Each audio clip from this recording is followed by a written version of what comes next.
비상계엄과 탄핵 선고 그리고 조기 대선까지 6개월간 대한민국은 변동성과 불확실성 속에서 시간이 지나갔습니다. 오늘 이제 대통령 선거가 24시간도 채 남지 않은 상황 속에서 대통령 선거를 앞두고 우리가 경제에 대해서 어떠한 공약들을 좀 살펴봐야 되는지 심층적으로 이야기해보는 특별한 시간으로 준비를 했습니다. 오늘 이 시간 숙명여대 경제학부 신세돈 교수님 함께합니다. 안녕하십니까? 반갑습니다. 네, 오늘 귀중한 시간 내주셔서 너무나도 감사합니다. 대선 후보들, 대통령 선거 후보들에 대한 공약들, 그중에서도 우리가 꼭 체크해 봐야 될 그런 공약들에 대해서 이야기를 나눠보도록 할 텐데요. 사실 가장 경제 문제의 핵심적인 화두라고 할 수 있는 게 저성장, 고물가. 네, 물가가 계속적으로 오르는데 지갑은 텅텅 비는 그런 상황이 계속 이어지고 있는 건데요. 대선 후보들이 현재 경제 상황을 어떻게 진단을 하고 있고 또 가장 굵직하게 공약으로 내걸고 있는 게 어떤 게 있는지 먼저 짚어보도록 하겠습니다. 이번에 대선에 나오신 분들이 발표한 공약집을 보면 보통 뭐 50페이지에서 100페이지가 넘기 때문에 그걸 보는 것만 해도 머리가 아프거든요. 근데 이제 한마디로 말하면 이제 이재명 후보는 잘 살고 보자, 잘 먹고 보자. 그래서 뭐 잘사니즘 뭐 이런 말을 붙였는데 먹사니즘인데 어쨌든 쉽게 이야기하면 잘 먹고 잘 살자 하는 게 큰 슬로건이라고 생각을 하고 이제 한 페이지 싹 넘겨보면 무슨 이야기가 있냐 하면 모두가 나누는 여기서 나누는이라는 말이 굉장히 중요해요. 모두가 나누는 진짜 경제 성장이라는 말을 하고 있거든요. 그러니까 얼핏 들으면 굉장히 참 아름다운 이야기인데 나눈다라고 했단 말이에요. 그러니까 분배라는 이야기죠. 그래서 우리 경제학자들은 이게 말은 뭐 잘 살고 잘 먹고 성장하고 이렇게 이야기를 하지만 결국은 이게 분배하자는 것 아니냐. 다시 말하면 한쪽에서 빼서 다른 쪽에다가 지급하자 하자 이런 이야기가 아닌가. 이제 이런 부분을 우리가 좀 염려하는 것이고 그다음에 이제 이재명 후보는 그동안 쭉 그 정치 철학으로 주장해왔던 기본사회라고 하는 거, 5가지 기본사회. 뭘까요? 예? 뭐 기본주택, 집 없는 사람한테 이제 주택을 준다는 거. 그다음에 기본 돌봄, 그다음에 뭐 기본 교육, 무상교육, 그다음에 뭐 경로에 대한 뭐 무상 돌봄, 또는 경로 지원. 그다음에 기본 소득 뭐 이렇게 기본 시리즈가 많잖아요. 그러니까 국민들이 듣기에는 상당히 좀 마음이 편해지는 그런 슬로건이긴 해요. 근데 이제 우리 경제학자들은 다 좋다. 잘 먹고 잘 사는 거 다 좋은데 돈은 어딨냐? 이제 그게 문제라고 지적을 하는 거고. 김문수 후보의 경우에는 기업하기 좋은 나라, 전통적인 이제 보수가 이제 주장해왔던 건데 국민 행복. 근데 그럼 어떻게 그거를 추진할 거냐라고 물어봤더니 규제를 혁신하겠다, 규제를 없애겠다. 그래서 대통령이 되고 나면 규제 혁신처를 만들어서 아주 규제를 획기적으로 줄이는 그런 부서를 만들겠다. 그다음에 뭐 자유경제 혁신 기본법이라고 하는 법을 만들겠다 그랬는데 저희 또 웃은 게 뭐냐면. 이걸 들어서 제가 이렇게 좀 코웃음이 나는 게 뭐냐면 그럼 여태껏 규제 혁신처가 없어서 규제가 그러면 없어지지 않았는가. 이게 정부 부처를 만들어서 해결될 문제가 아니라는 것. 거기에다가 또 이쪽에 있는 사람들이 법관이 많아서 그런지 맨날 법을 만들겠다는 거예요. 규제, 자유경제 혁신 기본법인데 사실 지금 의회 구성을 보면 앞으로 한 2, 3년 동안은 민주당이 훨씬 더 많은데 법 만들겠다라고 하면 야당이 그걸 들어주겠냐. 저는 그래서 한쪽은 참 귀에 듣기 좋은데 그 돈이 어디서 나오지? 라는 질문이 생기고 또 다른 한쪽은 뭐 맨날 법 이야기하고 뭐 혁신처, 부처를 만들겠다라고 하는데 도대체 그럼 법이 없어서 그러면 여태껏 규제가 안 없어졌는가 이런 생각이 들어서 한쪽으로는 돈 걱정이 되고 다른 한쪽으로는 이 사람들이 뭘 할 수 있는가 이제 이런 생각이 드는 거죠. 알겠습니다. 근데 어쨌든 이재명 후보의 그 잘사니즘 어디서 돈을 구해올 것인가에 대해서 의문을 좀 하셨고 김문수 후보에 대해서는 규제를 혁신할 수 있을 것인가 지금 민주당의 의원 수가 훨씬 더 많은 상황인데 그런 걸 통과시킬 가능성에 대해서도 조금 물음표를 던져주셨습니다. 그런데 이 두 후보가 지금 뭐 정책 방향성에 대해서는 다르긴 하지만 우리나라가 잘 성장해야 된다라는 거 공통적인 목표 지향점은 갖고 있는 듯합니다. 다만 이 방식에 대해서 말씀해 주셨던 것처럼 이재명 후보가 공공투자를 확대하고 그리고 김문수 후보 같은 경우에는 민간 주도의 혁신 성장을 하겠다라는 건데 거기서 좀 주목해 볼 만한 게 이재명 후보가 그 비상경제 대책 네. 관련한 또 이야기가 나왔잖아요. 이런 건 또 어떻게 진행할 거로 그러니까 예상하세요? 제가 제일 관심이 네. 이제 가는 게 바로 그 부분이거든요. 네. 비상경제 대책을 네. 대통령이 되자마자 네. 내놓겠다고 했으니까 만약에 대통령이 당선이 되면 며칠 내로 이 내용이 나올 것이다. 그럼 그 내용이 뭘까 네. 생각해 보면 그동안 쭉 이제 민주당에서 주장해 왔던 것들이 보면은 추경이거든요. 그래서 추가 경정 예산안을 편성을 할 것이라고 생각이 되고 그 내용 안에 이제 여러 가지 그 대책이 들어갈 텐데 12월 3일에 있었던 비상계엄에 대한 피해를 입은 사람들에 대한 지원 뭐 이런 문제라든지 또는 뭐 코로나 때 사실 자금을 많이 지원을 해줬었거든요. 문재인 정부 때. 네. 근데 그때 준 돈이 정책 자금이 아니라 금융 자금이었어요. 돈을 빌려줬다는 거죠. 그러니까 그 빌려준 것을 갚아야 되잖아요. 그게 갚지 지금 못하는 상황이다 보니까 코로나 때 빌려줬던 여러 가지 금융 자금을 상환해야 되는 문제 이런 부분에 대해서 상당한 내용이 들어가 있을 것이라고 생각이 되고 그 다음에 이제 여러 가지 그 지역 상품 사랑권이나 또 여러 가지 이재명 후보가 늘 이야기했던 지역 화폐 이런 부분에 있어서 대폭적인 증액이 들어갈 것이라고 생각이 돼요. 그래서 이제 경제학자로서의 그 관심은 이번에 그 비상경제 대책의 규모가 얼마가 될 것인가? 얼마 정도로 예측하세요?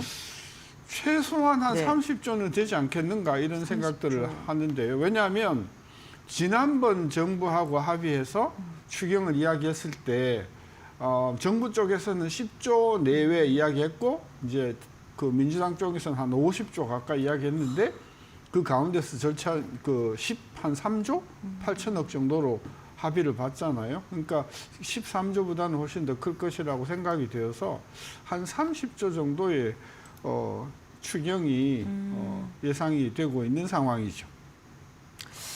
근데 이 30조라는 추경이 또 된다면 또 나라의 빚이 또 늘어나는 게 아닌가 그런 걱정도 되긴 하는데 어쨌든 이 지금 대선 관련된 후보들이 또 이야기를 하는 것 중에 좀 화두가 되는 것 중에 하나가 지금 우리나라의 증시를 부양하겠다. 네, 그러한 관련된 여러 가지 공약들도 함께 내면서 개인 투자분들의 관심도도 굉장히 뜨거워지고 있고요. 네. 시장도 좀 그에 반응을 하고 있는 것 같습니다. 네. 그렇다면 그 각 후보들이 증시를 부양하기 위해서 어떠한 정책을 내걸었고 이게 어떤 영향을 미칠까요? 일단은 네. 김문수 후보가 네. 내놓는 안을 보면은 네.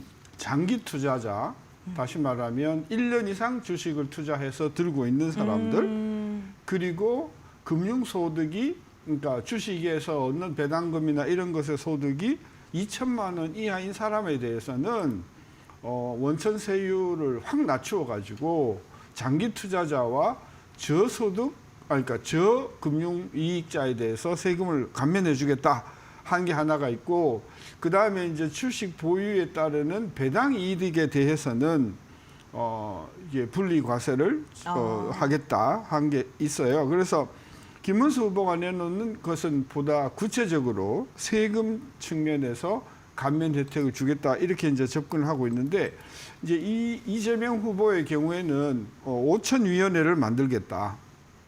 코스피 5천을 목표로 하는 그 위원회를 만들어서 여러 가지 그 투명한 시장, 주식 시장의 네. 투명한 시장이나 그다음에 주가 조작을 처벌하는 문제라든지 또 투자자를 보호하는 문제라든지 또 지금 논란이 되고 있는 지금 미루었지만 금융투자 소득세 이거를 없앤 거라든지 이런 전반적인 문제를 논의하는 코스피 5천 위원회를 만들겠다라고 했으니까 두 후보를 놓고 보면은 방향은 뭐 상당히 동일하지만 방법론에 있어서는 오히려 이재명 후보는 법적으로 접근을 하고 있고 그다음에 김문수 후보는 세금으로 접근하고 있고 이런 차원에서 아까 잘사니즘, 먹사니즘에 있어서 하의 태도하고는 정반대죠.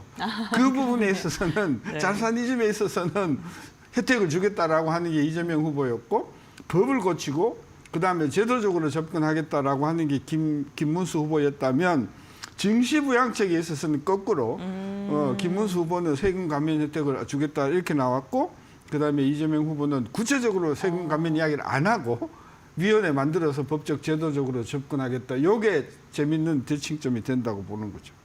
알겠습니다. 누가 대통령이 되든지 증시 잘 갔으면 좋겠습니다. 저도 진심으로 바라고 있고 그 두 후보 그리고 이제 대선 후보들의 이야기 중에 하나가 그 AI 투자에 대한 강조를 공통적으로 했어요. 이재명 후보 같은 경우에는 거의 1호 공약으로 AI를 내걸기도 했고요. 그런 후보들이 가져올 산업의 파급 효과 그리고 실행이 가능한지 그런 점도 궁금합니다. 일단은 AI는 네. 초등학교 학생들도 입에 놓일 만큼 굉장히 보편적인 단어가 됐기 때문에 모든 후보들이 다 AI 문제를 언급하고 있어요. 근데 사실 AI만 산업이 있는 게 아니잖아요. 그래서 저는 이재명 후보가 내놓은 것 중에 재밌는 산업 정책이 뭐냐면 ABCDEF. 그게 뭐예요? 이게 이제 네. AI, 바이오, 그다음에 컬처, 그다음에 에너지 등등등등 해서 이거 첫자를 따가지고 ABCDEF 신산업이라고 네. 하는 것에 집중 투자를 하는데 여기에 이제 100조를 투입하겠다. 네. 이제 이렇게 약속을 했고요. 김문수 후보는 구체적으로 그 신산업에 대한 정책보다는 오히려 지역 균형 쪽으로 방점을 둬가지고 이분은 이제 그 메가 프리존 좀 어렵죠. 전국을 5개 광역으로 나누겠다는 거예요. 그래서 우리 대한민국을 5개 광역으로 나누어 가지고 그 광역 존 안에 이제 규제를 아주 대폭적으로 줄이는 쪽으로 가져가겠다라고 해서 김문수 후보는 AI보다는 오히려 메가 프리존 쪽에 지역 균형 발전 쪽에 방점을 좀 줬다고 하면 이재명 후보는 그 ABCDEF 소위 신산업이라고 하는 첨단 산업에 과감한 투자를 하겠다. 이제 이렇게 나왔고 이준석 후보 같은 경우에는 과학 기술 중심의 실용 경제라고 하는 이야기를 했는데 도대체 뭘 하자는 이야기는 잘 모르겠어요. 그러나 어쨌든 좋은 게 좋은 거 아니냐 이제 그런 이야기 하는 것 같은데 어쨌든 상당히 그 산업 정책에 대해서 이재명 그 후보는 구체적인 어떤 그런 투자 계획을 가지고 있고 김문수 후보는 지역 균형 발전 차원의